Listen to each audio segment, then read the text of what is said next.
કે દર શનિ રવિ હું વાતોના વડા કરું છું તો મન થયું કે આ શનિ રવિ મકાઈના પકોડા કરું. એટલે આ વખતે કોમેડી પિક્ચર જોઈને દાંત કાઢવાના બદલે મકાઈના ડોડામાંથી મેં મકાઈ કાઢી લીધી. ત્યારબાદ I love you but as a friend સાંભળીને દિલની જેવી હાલત થાય એવી જ હાલત મકાઈને મિક્સરમાં નાખીને એની કરવાની છે. ટૂંકમાં કહું તો અધકચરા ટુકડા કરવાના છે.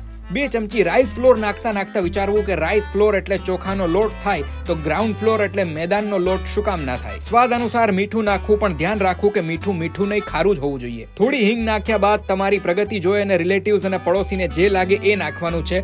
ચોખ્ખું કહું તો મરચા. તમારે સન હોય કે ના હોય પણ મકાઈ પકોડા બનાવવા માટે તમારે 1 વાટકી બેસન તો નાખવો જ પડશે. ચપટી ભરી ખાવાનો સોડા નાખ્યા બાદ મકાઈ પકોડાને કોઈની નજર ના લાગે એટલે અડધું લીંબુ પણ નીચવી દેવું. ત્યારબાદ તમારી લાઈફમાં વધેલા ગુડલક જેટલું પાણી નાખીને મિક્સ કરી લેવું. પછી એક પેનમાં એટલું તેલ લેવું જેમાં પકોડા એટલીસ્ટ તમારા કરિયર જેટલા તો ડૂબે. તેલ ગરમ થયા પછી એ મિક્સચર આ રીતે ભજીયા આકારમાં તેલમાં પાડી લેવું.